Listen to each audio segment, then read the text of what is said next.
Hello, welcome to S P ಅಡುಗೆ ಮನೆ. ಇವತ್ತು ಬೂಂದಿ ಹೇಗೆ ಮಾಡೋದು, ಸ್ವೀಟ್ ಬೂಂದಿನ ಹೇಗೆ ಮಾಡೋದು ಅಂತ ನೋಡೋಣ. ಇದು ತುಂಬ ಈಸಿ ಆ್ಯಕ್ಚುಲಿ. ಎಷ್ಟು ಈಸಿ ಅಂದರೆ ಅಷ್ಟು ಈಸಿ. ನಿಮ್ಮ ಮನೆಯಲ್ಲಿ ಇರೋ ಇಂಗ್ರೀಡಿಯೆಂಟ್ಸ್ ಯೂಸ್ ಮಾಡಿಕೊಂಡೇ ಮಾಡ್ಬೋದು. ಬೇರೆ ಅಂಗಡಿಯಲ್ಲಿ ಹೋಗಿ ನೀವು ಎಕ್ಸ್ಟ್ರಾ ತೊಗೊಂಬರ್ಬೇಕಂತೇನಿಲ್ಲ. ಇದು ನಾವು ಡೈಲಿ ಯೂಸ್ ಮಾಡೋ ಅಂಥದ್ದೇ. ವಿಡಿಯೋ ಸ್ಟಾರ್ಟ್ ಮಾಡೋಕ್ಕಿಂತ ಮುಂಚೆ ದಯವಿಟ್ಟು ಸಬ್ಸ್ಕ್ರೈಬ್ ಮಾಡಿ ಆ್ಯಂಡ್ ಶೇರ್ ಮಾಡಿ. ನೋಡಿ, ಇಲ್ಲಿ ನಾನು 1 ಕಪ್ ಆಗೋಷ್ಟು ಕಡಲೆ ಹಿಟ್ಟನ್ನ ತಗೊಳ್ತಾ ಇದ್ದೀನಿ. ಕಡಲೆ ಹಿಟ್ಟು ನಾವು ಬೋಂಡಾಗೆ ಯೂಸ್ ಮಾಡೋದಕ್ಕೆ ನಾವು ಇಟ್ಟೇ ಇರ್ತೀವಿ. ಸೊ ಅದನ್ನು 1 ಕಪ್ ತೊಗೊತಾ ಇದ್ದೀನಿ ಕಡಲೆ ಹಿಟ್ಟನ್ನ. ಮತ್ತು 1/4 ಟೀ ಸ್ಪೂನ್ ಆಗೋಷ್ಟು ಸೋಡಾ. ದೋಸೆಗೆ ಮತ್ತು ಬೋಂಡಾಗೆ ಎಲ್ಲ ಹಾಕೋದಕ್ಕೆ ನಾವು ಇಟ್ಟೇ ಇರ್ತೀವಿ ಸೋಡಾನ. ನೋಡಿ, ಇದನ್ನು ನೀರು ಹಾಕ್ಕೊಳ್ದಿರಾನೆ ಈ ಥರ ಮಿಕ್ಸ್ ಮಾಡ್ಕೊಳ್ಳಿ. ಮಿಕ್ಸ್ ಮಾಡಿದ್ದಾದಮೇಲೆ ಒಂದು ಸ್ವಲ್ಪ ನೀರು ಹಾಕ್ಕೊಂಡು ಮಿಕ್ಸ್ ಮಾಡ್ಕೊಳ್ತಾ ಇರಿ. ನೋಡಿ, ಈ ಥರ ಮಿಕ್ಸ್ ಮಾಡ್ಕೊಳ್ತಾ ಇರಿ. ಅಷ್ಟೇ, ಇನ್ನು ಯಾವ ಇಂಗ್ರೀಡಿಯೆಂಟ್ಸು ಬೇಕಾಗಿಲ್ಲ ಇದಕ್ಕೆ. ನೋಡಿ, ಈ ಥರ ಚೆನ್ನಾಗಿ ಮಿಕ್ಸ್ ಮಾಡ್ಕೊಳ್ಳಿ. ಆ್ಯಂಡ್ ನನ್ನ ವಿಡಿಯೋ ಕೂಡ ಯಾರ್ಯಾರು ನೋಡ್ತಿದ್ರೆ ದಯವಿಟ್ಟು ಸಬ್ಸ್ಕ್ರೈಬ್ ಆಗಿ. ನೋಡಿ, ಈ ಥರ ಈ ಕನ್ಸಿಸ್ಟೆನ್ಸಿಯಲ್ಲಿ ಇದ್ದರೆ ಸಾಕಾಗುತ್ತೆ. ಜಾಸ್ತಿ ನೀರಾಗಿ ಮಾಡ್ಕೊಳಕ್ಕೆ ಹೋಗ್ಬೇಡಿ ಆ್ಯಂಡ್ ಜಾಸ್ತಿ ಗಟ್ಟಿಯಾಗಿ ಕೂಡ ಮಾಡ್ಕೊಳಕ್ಕೆ ಹೋಗ್ಬೇಡಿ. ಈ ಥರ ಇದ್ದರೆ ಸಾಕು. ನೋಡಿ, ನಾನು ಫಸ್ಟೇ ಎಣ್ಣೆನ ಕಾಯಕ್ಕೆ ಇಟ್ಕೊಂಡಿದ್ದೆ. ನೋಡಿ, ಬೂಂದಿ ಕಲಸಿರೋದನ್ನು ನಾನು ಹಾಕ್ಕೊಳ್ತಾ ಇದ್ದೀನಿ. ಅದು ಮೇಲಕ್ಕೆ ಬರಬೇಕು, ಒಳಗಡೆಗೆ ಹೋಗಬಾರ್ದು. ಆ ಥರ ನೀವು ಕಾಯಿಸ್ಕೊಂಡು ಇಟ್ಕೊಂಡಿರಬೇಕು. ನೋಡಿ, ನೋಡ್ತಾ ಇರ್ಬೋದು ನೀವು, ಒಂದು ಕೂಡ ಎಣ್ಣೆ ಒಳಗಡೆ ಹೋಗ್ತಾ ಇಲ್ಲ, ಹೋಗಿ ಹಾಗೆ ಆಚೆ ಬರ್ತಾ ಇದೆ. ಸೊ ಆ ಥರನೇ ಇರಬೇಕಾಗತ್ತೆ. ಎಣ್ಣೆ ಚೆನ್ನಾಗಿ ಕಾದಿದ್ದಾದ್ಮೇಲೆ ನೀವು ಈ ಥರ ಬಿಡಬೇಕಾಗತ್ತೆ.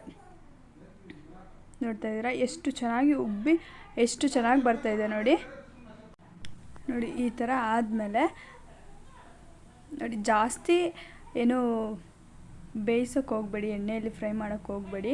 ನೋಡಿ, ಈ ಬಬಲ್ಸ್ ಎಲ್ಲ ನಾವು ಬಿಟ್ಟಿದ ತಕ್ಷಣ ಏನು ಬಬಲ್ಸ್ ಬರುತ್ತೆ ಅದೆಲ್ಲ ಕ್ಲಿಯರ್ ಆದರೆ ಸಾಕು. ನೋಡಿ, ಇದನ್ನು ಈಗ ಆ ಥರ ಹಾಕ್ಕೊಳ್ತಾ ಇದ್ದೀನಿ. ಇದು 2ನೇ ಸತಿ ಹಾಕ್ಕೊಂಡಿರೋದು. ಇಷ್ಟಾದರೆ ಸಾಕು. ಜಾಸ್ತಿ ಫ್ರೈ ಮಾಡಬೇಕು ಅಂತೇನಿಲ್ಲ, ಈ ಥರ ಫ್ರೈ ಆದರೆ ಸಾಕು. ಬೂಂದಿ ಮಾಡೋದ್ರಿಂದ ಈ ಥರ ಇದ್ದರೆ ಸಾಕು. ನೀವು ಖಾರ ಬೂಂದಿ ಮಾಡಬೇಕಂದ್ರೆ ತುಂಬ ಕ್ರಿಸ್ಪಿಯಾಗಿ ಎಣ್ಣೆಯಲ್ಲಿ ಫುಲ್ಲು ಚೆನ್ನಾಗಿ ಫ್ರೈ ಮಾಡಬೇಕಾಗತ್ತೆ. ಇದು ಪಾಕದಲ್ಲಿ ಹಾಕೋದ್ರಿಂದ ಈ ಥರ ಇದ್ದರೆ ಸಾಕು, ಚೆನ್ನಾಗಿ ಬರುತ್ತೆ. ನೋಡಿ, ಈಗ ನಾನೇನು ಕಡಲೆ ಹಸಿಟ್ಟು ತೊಗೊಂಡಿದ್ದೆ ಆ ಕಪ್ಪಲ್ಲೇ 1 ಕಪ್ ಆಗೋಷ್ಟು ನಾನು ಸಕ್ಕರೆನ ಹಾಕ್ಕೊಳ್ತಾ ಇದ್ದೀನಿ. ಮತ್ತು ಒಂದು ಸ್ವಲ್ಪ ಸಕ್ಕರೆ ಮುಳುಗೋ ಅಷ್ಟು ನೀರು ಹಾಕಿದ್ರೆ ಸಾಕಾಗುತ್ತೆ. ಜಾಸ್ತಿ ನೀರು ಹಾಕೋಕ್ಕೆ ಹೋಗಬೇಡಿ. ನೋಡಿ, ಇಲ್ಲಿ ಅರ್ಧ ಟೀ ಸ್ಪೂನ್ ಆಗೋಷ್ಟು ಏಲಕ್ಕಿ ಪೌಡರ್ನ ಹಾಕ್ಕೊಳ್ತಾ ಇದ್ದೀನಿ. ಏಲಕ್ಕಿ ಪೌಡರ್ ನಾನು ಮಾಡೋದು ವಿಡಿಯೋದಲ್ಲಿ ಹಾಕಿದ್ದೀನಿ, ಹೇಗೆ ಮಾಡೋದು ಅಂತ ನೋಡ್ಕೊಳ್ಳಿ.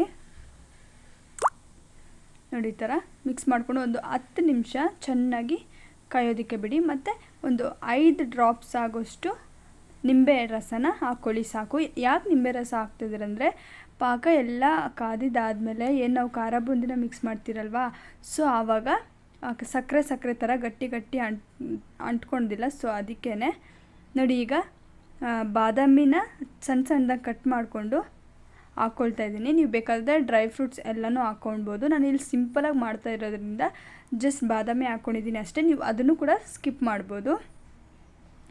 ನೋಡಿ, ಈಗ ಫ್ರೈ ಆಗಿರೋ ಬೂಂದಿನ ಹಾಕ್ಕೊಳ್ತಾ ಇದ್ದೀನಿ ಪಾಕಕ್ಕೆ. ಇದು ಲಾಸ್ಟಲ್ಲಿ ಒಂದು ಸ್ವಲ್ಪ ಹಸಿದೋಗ್ಬಿಟ್ಟಿದೆ ಅಷ್ಟೇ, ಬಟ್ ಚೆನ್ನಾಗಿತ್ತು. ನಾನು ಟೇಸ್ಟ್ ಮಾಡಿದ್ದೀನಿ, ತುಂಬ ಚೆನ್ನಾಗಿತ್ತು. ನೋಡಿ, ಈ ಥರ ಪಾಕ ಒಂದು 10 ನಿಮಿಷ ಕಾದಿದ್ದಾದಮೇಲೆ ಆಫ್ ಮಾಡಿಕೊಂಡು ಈ ಥರ ಮಿಕ್ಸ್ ಮಾಡ್ಕೊಳ್ಳಿ. ಚೆನ್ನಾಗಿ ಮಿಕ್ಸ್ ಮಾಡ್ಕೊಳ್ಳಿ. ಆ್ಯಂಡ್ ಪಾಕ ಕಾಯೋಬೇಕಾದ್ರೆ ಜಾಸ್ತಿ ನೀರು ಕೂಡ ಹಾಕ್ಕೊಳಕ್ಕೆ ಹೋಗಬೇಡಿ. ಆ ಸಕ್ಕರೆ ಮುಳುಗೋಷ್ಟು ಹಾಕ್ಕೊಂಡ್ರೆ ಸಾಕು, ಇಲ್ಲಾಂದರೆ ಜಾಸ್ತಿ ನೀರಾಗಿಬಿಡುತ್ತೆ. ನೋಡಿ, ಈ ಥರ ಒಂದು ಪ್ಲೇಟ್ನ ಮುಚ್ಚಿಬಿಟ್ಟು ಬಿಟ್ಬಿಡಿ. ಆಗಾಗ ಒಂದು ಸ್ವಲ್ಪ ನೋಡಿ ಈ ಥರ ಕಲಿಸ್ಬೇಕಾಗುತ್ತೆ. ಯಾಕಂದರೆ ತಳದಲ್ಲಿರೋದನ್ನೆಲ್ಲ ಮೇಲಕ್ಕೆ ಹಾಕ್ಕೊಂಡು ಮೇಲೆ ಇರೋದೆಲ್ಲ ತಳದಾಗ ಹೋಗೋವರೆಗೂ ಈ ಥರ ಮಿಕ್ಸ್ ಮಾಡ್ಕೊಳ್ಳಿ ಎಲ್ಲ. ಯಾಕಂದರೆ ಶುಗರ್ ಸಿರಪ್ ಏನಿದೆ ಅದೆಲ್ಲ ಫುಲ್ಲು ಎಲ್ಲದಕ್ಕೂ ಏನು ಹೀರ್ಕೊಬೇಕಲ್ವ, ಎಲ್ಲನೂ ಹೀರ್ಕೊಳೋದಕ್ಕೆ ಈ ಥರ ಮಿಕ್ಸ್ ಮಾಡ್ಕೊಳ್ತಾ ಇರಿ. ಇದನ್ನು ಏನಿಲ್ಲ ಅಂದರೂ ಒಂದು ಅರ್ಧ ಅವರ್ ಬಿಡಬೇಕಾಗತ್ತೆ. ನೋಡಿ, ಇಲ್ಲಿ 20 ನಿಮಿಷ ಆಗಿದೆ. ಫಸ್ಟ್ ನಾವು ಏನು ನೋಡ್ತಿದ್ದೀರಾ ಅದಕ್ಕಿಂತ ಇವಾಗ ಒಂದು ಸ್ವಲ್ಪ ಡಿಫ್ರೆಂಟಾಗಿ ಕಾಣಿಸ್ತಿದೆ, ಒಂದು ಸ್ವಲ್ಪ ಎಲ್ಲನೂ ಹೀರ್ಕೊಳ್ತಾ ಇದೆ. ನಾನು 20 ನಿಮಿಷ ಆದಮೇಲೆ ವಿಡಿಯೋ ಮಾಡ್ತಾಯಿದ್ದೀನಿ. ಇದು ಇನ್ನೂ ಒಂದು 10 ನಿಮಿಷ ಬಿಟ್ಟರೆ ಇನ್ನೂ ಚೆನ್ನಾಗಾಗುತ್ತೆ.